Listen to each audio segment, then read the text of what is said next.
Gnostic writings were condemned at councils such as the Council of Nicaea in 325 AD, where the Church sought to define Orthodox Christian doctrine and suppress any teachings that deviated from it. As a result, Gnostic texts were banned, and their followers were often persecuted. In one pivotal moment from the Gospel of Mary, Peter questions Mary's credibility, asking, "Did he really speak privately with a woman and not openly to us? Are we to turn about and all listen to her? Did he prefer her to us?" Gospel of Mary 9:4-5. It's a time of profound uncertainty. Jesus has been crucified, and his followers are scattered, their faith shaken to the core. They gather in secret, wrestling with fear and doubt, desperate for guidance. Among them stands Mary Magdalene, a woman often dismissed by history, but in this moment, she emerges as a beacon of wisdom. Peter and the other disciples are confused and uncertain, grappling with the loss of their leader. They've always looked to Jesus for answers, but now, in his absence, they're left searching for direction. It's here, in the heart of this crisis, that Mary steps forward, offering a revelation that will change everything. Mary begins to share what she alone was entrusted with, the secret teachings of Jesus, the knowledge that transcends the physical world. These are teachings that aren't about following rules or rituals, they're about something much deeper, something that goes straight to the heart of what it means to be human. She speaks of a journey not of the body, but of the soul, a journey inward, towards self-knowledge, where true salvation lies. The disciples listen, captivated, as Mary reveals a vision given to her by Jesus after his resurrection. She describes how he spoke to her of the soul's struggle against the powers that seek to keep it bound to the material world. These powers, known as the seven powers, represent all the forces that hold us back: darkness, desire, ignorance, jealousy, wrath, sloth, and arrogance. These are not just abstract concepts, they are the very obstacles we face every day. In this revelation, Mary tells of how the soul must confront and overcome each of these powers to ascend. It's a struggle, she says, that is not fought with weapons or force, but through understanding, self-awareness, and the shedding of the illusions that keep us chained to the material world. This is not just a battle for freedom, it's a battle for the very essence of the self. Peter, the most vocal of the apostles, reacts with disbelief. How could Jesus, their master, have entrusted such profound teachings to a woman? The tension in the room rises as Peter challenges Mary's authority, questioning the validity of her vision. But Mary stands firm, her voice unwavering. She speaks with the conviction of someone who has seen beyond the veil, someone who understands the truth in a way that defies the expectations of those around her. "I saw the Lord in a vision," she says, her voice clear and strong. "And he said to me, 'Mary, blessed are you for not wavering at the sight of me.' Where the mind is, there is the treasure." Gospel of Mary 5-7-8. This bold declaration puts Peter on the defensive, but it also sparks something in the other disciples, a recognition, perhaps, that the wisdom Mary speaks of resonates with a deeper truth, one that transcends their previous understanding. It's a moment of profound emotional and intellectual conflict as they grapple with the implications of her words. This is where the teachings of Gnosticism come into play, offering a framework that explains Mary's vision in a broader context. Gnosticism, as an ancient spiritual movement, challenges the traditional Christian understanding of the world. It posits that the material realm is not just flawed, but inherently corrupt, a creation not of a benevolent God, but of a lesser, malevolent being known as the demiurge. The demiurge is often depicted as a false god, a ruler who has trapped the divine spark within each of us in a physical body, binding us to a world filled with suffering and illusion. This concept radically shifts the way one views life on earth. It's not a gift to be cherished, but a prison from which we must escape. This belief isn't just an abstract philosophy, it's a call to action, urging the soul to awaken and recognize its true origins beyond the confines of this material existence. In this worldview, the teachings of Jesus, and specifically, the hidden wisdom shared with Mary Magdalene, are keys to unlocking the knowledge that can free the soul. This is where Gnosticism diverges sharply from Orthodox Christianity. Rather than focusing on salvation through faith and obedience to the Church, Gnosticism emphasizes gnosis, or knowledge, specifically, the knowledge of the divine self. The Gospel of Mary hints at this secret knowledge, urging the disciples to look beyond what they see and to seek the truth within themselves. As Mary relays Jesus' teachings, she underscores the importance of understanding the forces that bind us, the 7 powers that govern the material world, and how, by recognizing and overcoming these forces, the soul can ascend to a higher plane of existence. This idea that the material world is a distraction, a realm ruled by ignorance and illusion, is central to Gnostic thought. The soul's journey, according to Gnostic teachings, is not about achieving perfection in this life, but about transcending it altogether. This is a stark contrast to the teachings of the Orthodox Church, which focus on the resurrection of the body and the sanctity of the material world. As Mary continues her discourse, the tension among the disciples grows. They are faced with a profound dilemma. To accept the teachings of Gnosticism is to reject much of what they've been taught. It's a path that requires them to question not only the nature of God, but the very purpose of their existence.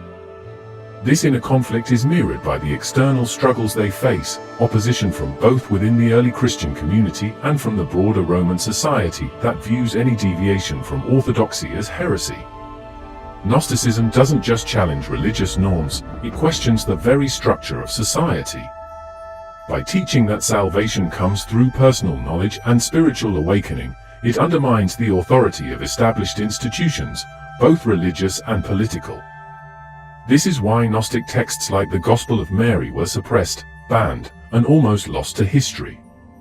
They represented a threat to the powers that be, offering an alternative vision of reality that placed the individual soul above all earthly authorities. Mary describes how, after death, the soul doesn't simply drift into the afterlife. Instead, it must confront and overcome the 7 powers that govern the material world. These aren't just abstract concepts, they are tangible forces that influence every aspect of human experience. Each power represents a different challenge the soul must face as it seeks to ascend. The first power, darkness, is the most basic level of ignorance. It's the force that blinds us to the truth, keeping us trapped in a cycle of confusion and fear. As the soul confronts darkness, it begins to see through the illusions that have clouded its vision. Next, the soul encounters desire. This is the force that binds us to the material world through our cravings and attachments. Desire is powerful because it's deeply ingrained in our nature. Our need for security, pleasure, and fulfillment keeps us anchored to the physical realm. To move beyond desire, the soul must recognize these cravings for what they are, temporary distractions from the true spiritual path. The third power is ignorance. This isn't just a lack of knowledge, but a willful refusal to see the truth. Ignorance keeps the soul in a state of complacency, content with superficial understanding and unwilling to delve deeper. Overcoming ignorance requires a commitment to seeking out knowledge and understanding, no matter how uncomfortable the truth may be. As the soul ascends, it faces jealousy. This power manifests as envy and resentment, emotions that keep us focused on what others have rather than on our own spiritual growth. Jealousy is particularly insidious because it not only distracts us from our path, but also creates division and conflict with others.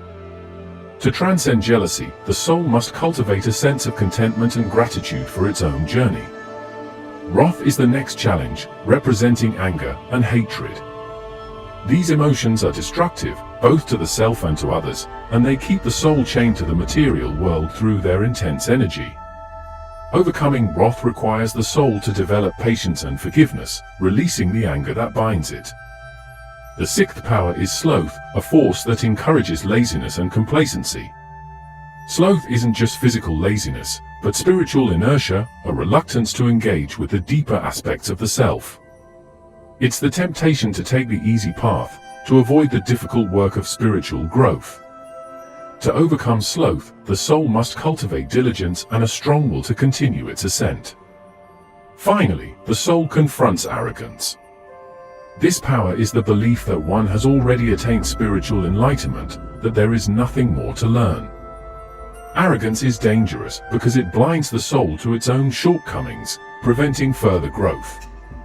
To move beyond arrogance, the soul must embrace humility, recognizing that the journey is ongoing and that there is always more to learn. This vision of the soul's ascent offers a profound insight into the Gnostic worldview. It emphasizes that true spiritual growth requires a deep understanding of oneself and a commitment to overcoming the forces that keep us bound to the material world. Mary's teachings provide a clear and practical guide for those who seek to transcend the limitations of this life and reach a higher state of being. While the traditional narrative often relegates Mary to the background, the Gnostic texts reveal a different story, one where Mary is not just a follower, but a leader, even referred to as an apostle to the apostles. The Gospel of Mary paints a picture of a woman who was deeply trusted by Jesus, a confidant who received special knowledge that even the other apostles were not privy to. This elevated status, however, did not come without its challenges. Mary's prominence among the disciples sparked tension, particularly with Peter, who is depicted in several apocryphal texts as being openly hostile to her authority.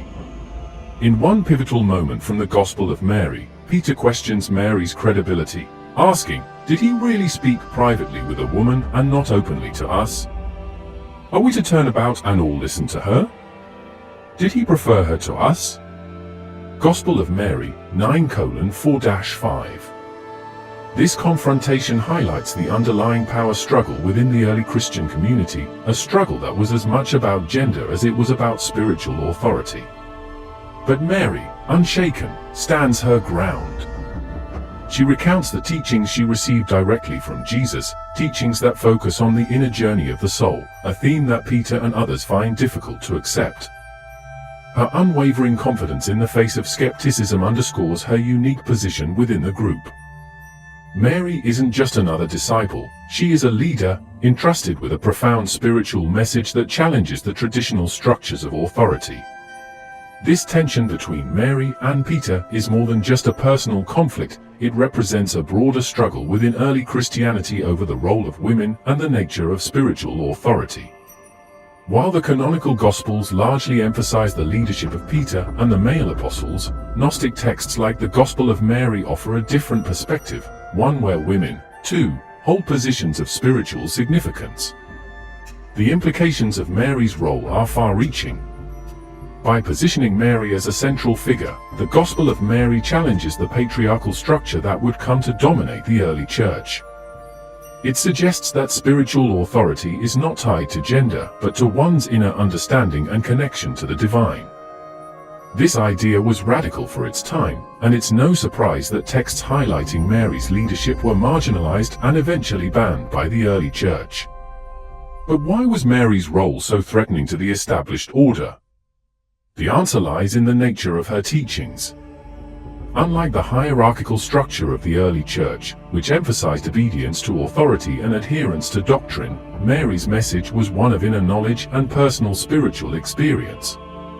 She taught that the path to salvation was through self-knowledge and direct experience of the divine, a message that undermined the power of religious institutions.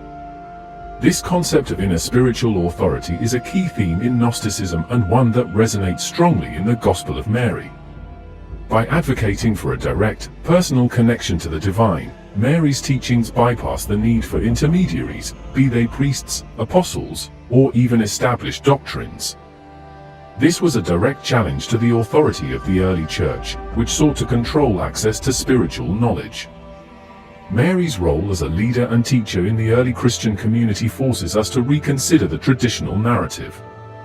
It invites us to question the established boundaries of spiritual authority and to explore the possibility that the early Christian movement was far more diverse and far more inclusive than history has traditionally allowed. How did these revolutionary ideas, along with other Gnostic teachings, almost vanish from history? The answer lies in the fate of the Gnostic texts themselves, writings that offered a very different perspective on the teachings of Jesus and the nature of the divine. These texts, which include the Gospel of Mary, were systematically suppressed, labeled as heretical, and ultimately banned by the early church. But in 1945, a remarkable discovery would bring these lost voices back to light. In a small Egyptian town called Nag Hammadi, a collection of ancient manuscripts was unearthed, manuscripts that had been hidden away for nearly 1,600 years. This discovery, known as the Nag Hammadi Library, contained a wealth of Gnostic writings, including the Gospel of Thomas, the Gospel of Philip, and the Gospel of Truth. These texts, long thought to be lost, provided a window into a form of early Christianity that had been all but erased from history. The significance of the Nag Hammadi discovery cannot be overstated. It was like finding a missing piece of a puzzle, revealing a side of Christian thought that had been buried for centuries.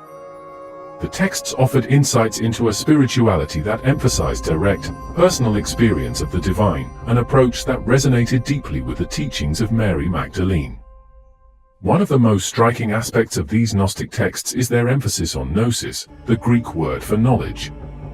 But this isn't just any knowledge, it's a deep, intuitive understanding of the divine within oneself. The Gospel of Thomas, for example, begins with the words, "Whoever finds the interpretation of these sayings will not taste death."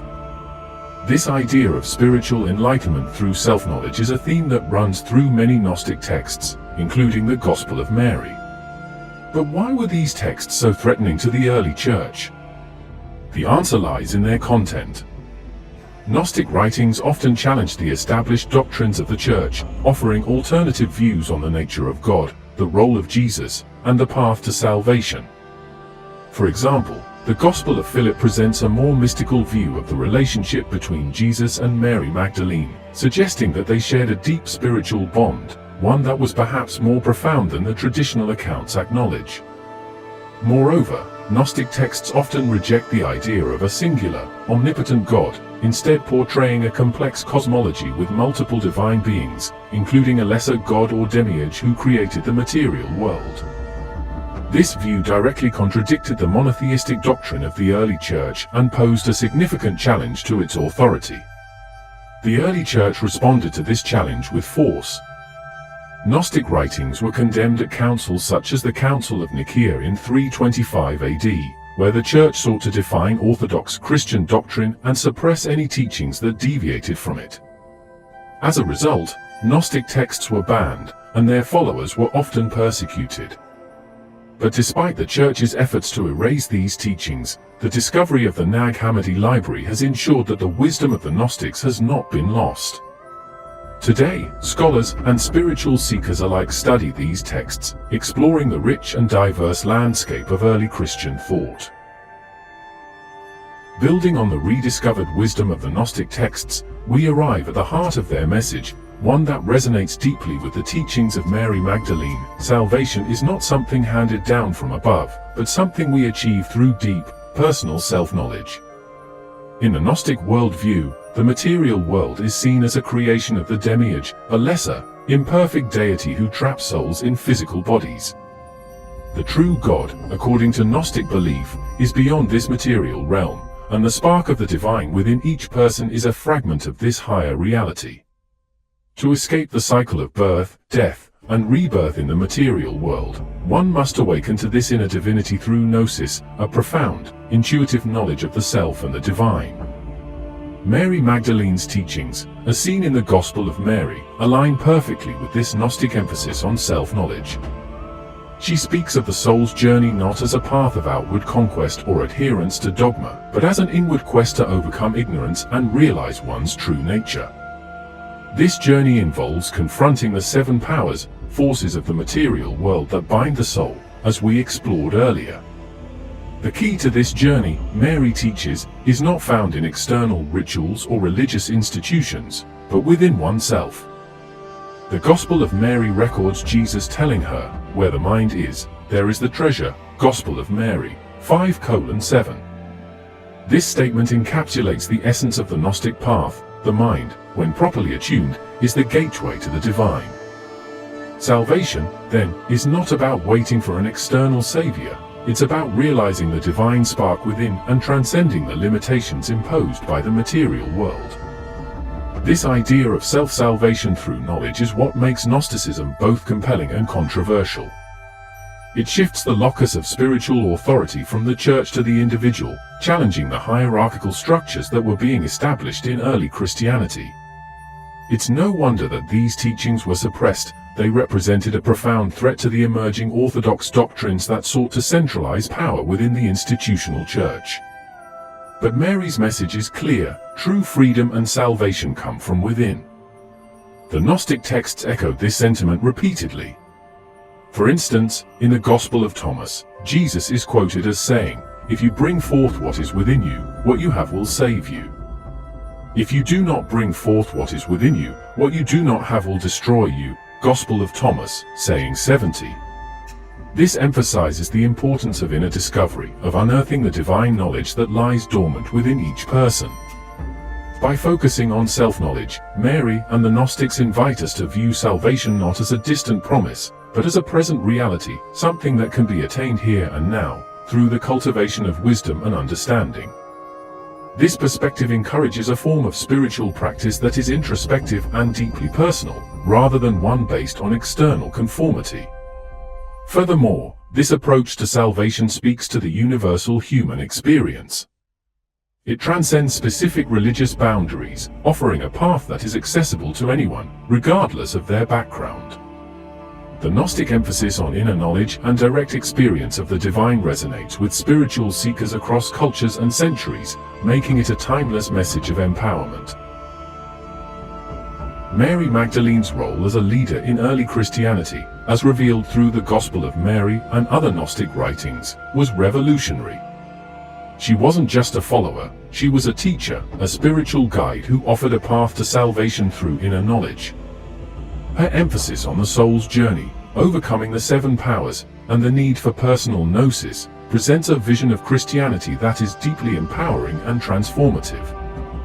Mary's teachings remind us that the journey towards spiritual awakening is not about external conformity, but about internal transformation. It's about looking within, confronting the forces that bind us to the material world, and realizing our true nature as beings of light and spirit. This message is as relevant today as it was in the early centuries of Christianity. In a world that often emphasizes external success and material wealth, Mary's call to focus on the inner self resonates with those seeking a deeper, more meaningful existence. Her legacy challenges us to rethink what it means to be spiritual. It's not about following a prescribed set of rules or doctrines, but about embarking on a personal journey of discovery. The Gnostic texts, including the Gospel of Mary, offer a blueprint for this journey, one that is accessible to anyone willing to seek the truth within themselves. The impact of Mary Magdalene's teachings can be seen in the renewed interest in Gnostic spirituality today. Scholars, spiritual seekers, and even mainstream religious communities are beginning to recognize the value of these ancient texts, not just as historical documents, but as living guides to spiritual awakening. Mary's legacy continues to inspire those who are willing to look beyond the surface and explore the deeper mysteries of existence. In closing, Mary Magdalene's teachings are a powerful reminder that the path to salvation is a personal journey, one that requires courage, introspection, and a willingness to challenge the status quo. It's a journey that each of us can embark on, guided by the knowledge that the divine is not something distant, but something we carry within ourselves. As it is written in Luke 17 verse 21, "The kingdom of God is within you." This verse encapsulates the essence of Mary's message, that the divine is not found in temples or rituals, but in the heart of every individual. Thank you for joining us on this exploration of Mary Magdalene's profound legacy. If you've enjoyed this journey, we invite you to like, comment, and subscribe to the channel. Your engagement helps keep these important discussions alive. And as always, may God bless each and every one of you.